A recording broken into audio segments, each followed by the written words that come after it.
13 তারিখ স্যার বলেছেন যে রাত 11:45 সময় সোহরাওয়ার্দী উদ্যানে একটি মোটরসাইকেল থেকে সাম্য এবং তার দুই বন্ধু সোহরাওয়ার্দী উদ্যানের মধ্যে যায়।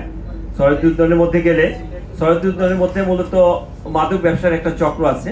এই চক্রটা একটা চক্র মেহেদি, যে ইতোমধ্যে গ্রেপ্তার আছে এবং যার দেখানো মতে আমরা সুইচ গিয়ার উদ্ধার করেছি। তা মেহেদির গ্রুপেরই একজন রাব্বির হাতে একটা ট্রেজার গান ছিল।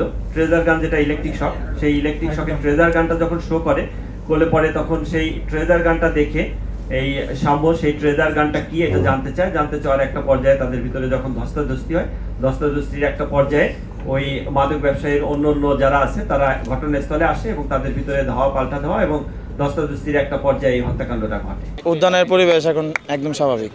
আমরা খুব সিকিউরভাবে খেলাধুলা করতে পারি, ঘোরাঘুরি করতে পারি। এই পরিবর্তনটা হ্যাঁ অবশ্যই ভালো, কিন্তু যদি এই পরিবর্তনটা সবসময় থাকে আর কি, আর যদি দেখা গেল যে পরিবর্তনটা কিছুদিনের জন্য আইসা পরে আবার পরিবর্তন হয়ে যায়, আগের মতন হয়ে যায়, তাহলে তো আর তখন তো আমাদের আগের যা ছিল ওটাই ভালো ছিল।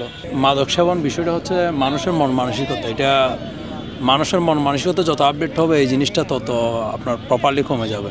আগে যেরকম ছিল এখন আলহামদুলিল্লাহ কিছুটা কমে গেছে, তারপরেও মানে কিছু আছে ফাঁকে ফুঁকে এরকম আর কি, ওদেরকেও মানে চাইলে ইনশাল্লাহ বিরতি করা যাবে।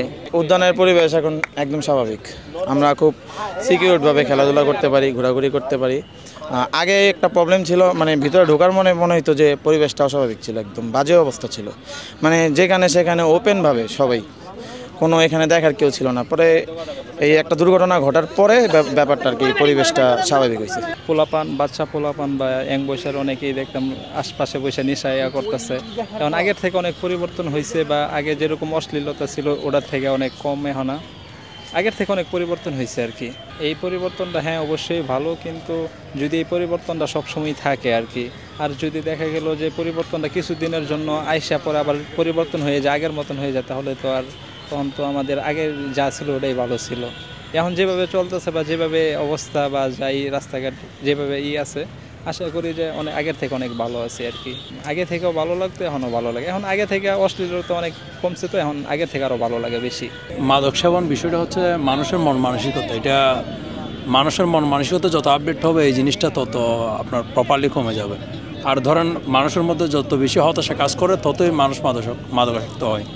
সো আমি মনে করি এখানে মানে এই মাদকাসক্ত হওয়ার এই কারণটা হচ্ছে এটা, মানে হতাশাগ্রস্ত হওয়া। ভবিষ্যতে মাদক মুক্ত চাই, মাদক থাকবে না, সুষ্ঠু সুন্দর পরিবেশ থাকবে, এখানে শিক্ষার্থীদের পরিবেশ বান্ধব পরিবেশ থাকবে, এটাই চাওয়া। আগে যেরকম ছিল এখন আলহামদুলিল্লাহ কিছুটা কমে গেছে, তারপরেও মানে কিছু আছে ফাঁকে ফুঁকে এরকম আর কি, ওদেরকেও চাইলে ইনশাল্লাহ বিরতি করা যাবে যদি সবাই একমত থাকে আর কি। সবাই ভালো হয়ে যাবে এরকম না, মানে কিছু এখনো চিপাচাপায় আছে আর কি। সবাই যদি ভালো হয়ে যায় ইনশাল্লাহ আশা করি মাদক মুক্ত এলাকা ভালো লাগবে, আসতে বসতে ভালো লাগবে আর কি। আগে এখানে যখন আসলাম, যখন দেখতাম আর কি কেউ কোনো চিপায় দেয় বসে গাঞ্জা খাচ্ছে, বা কেউ অন্য মাদক আসক্ত, একজন এক মাদক আসক্ত ছিল। এখন মানে ওই সময় এখানে ভালো করে বসা যাইতো না, মানে এই সমস্ত মাদক গাঞ্জার গন্ধে বা অন্য ইয়েতে সমস্যা ছিল আর কি। তো আলহামদুলিল্লাহ এখন ক্লিয়ার হয়ে গেছে ওইটা।